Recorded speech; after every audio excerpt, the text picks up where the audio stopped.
നമുക്ക് പാരന്റിങ് എങ്ങനെയാന്നുള്ളത് നമ്മളിപ്പോൾ നമ്മൾ 40s അത് കേൾക്കുന്നത്. നമ്മൾ മെച്ചോർഡ് ആകണ്ടാന്ന് നമ്മളൊരു കുട്ടിന്റെ പാരന്റ് ആകുന്നത്. ഇന്നത്തെ കാലത്തുള്ള പാരന്റിങ്ങും നിങ്ങളുടെ കാലത്തുള്ള പാരന്റിങ്ങും നല്ല വ്യത്യാസമുണ്ട്. അത് തമ്മിലുള്ള വ്യത്യാസങ്ങളെ നിങ്ങൾക്ക് ഫീൽ ചെയ്ത കാര്യങ്ങളൊക്കെ ഒന്ന് പറയാറുണ്ട്. നമുക്ക് പാരന്റിങ് എങ്ങനെയാന്നുള്ളത് അറിയില്ല. കോളേജ് ലൈഫ് കഴിഞ്ഞ് നേരെ മാരീഡ് ലൈഫിലേക്ക് വരുന്നു, പിന്നെ കുട്ടികളാകുന്നു.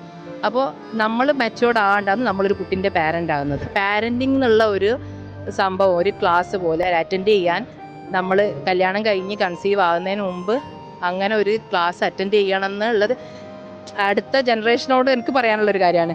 കാരണം ഇല്ലെങ്കിൽ അത് ഭയങ്കരമായിട്ട് നമുക്ക് ഗൈഡ് ചെയ്യാൻ ആരുമില്ല. അപ്പോൾ നമ്മൾ എങ്ങനെയൊക്കെയോ ആണ് പോകുന്നത്.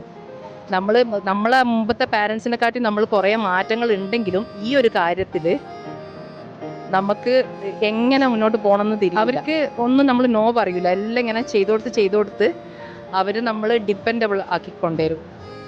അങ്ങനെ കുറേ പ്രശ്നങ്ങളുണ്ട്. അപ്പോൾ എൻ്റെ ഇതിൽ പാരൻറ്റിങ് എന്ന് പറഞ്ഞ ഒരു സംഭവം കല്യാണം കഴിഞ്ഞ് കഴിഞ്ഞാൽ എല്ലാവരും കപ്പിൾസ് രണ്ടാളും ബോത്ത് മദറും ഫാദറും രണ്ടാളും അത് അറ്റൻഡ് ചെയ്യണം. അല്ലെങ്കിൽ നമുക്ക് അന്ന് ഇപ്പോൾ പറയുന്നുണ്ട് ടൈപ്സ് ഓഫ് പാരന്റിങ് അത് ഇതെന്നൊക്കെ പറഞ്ഞിട്ട് കേൾക്കുന്നുണ്ട്. അതെല്ലാം നമ്മളിപ്പോൾ നമ്മളെ 40s അത് കേൾക്കുന്നത്.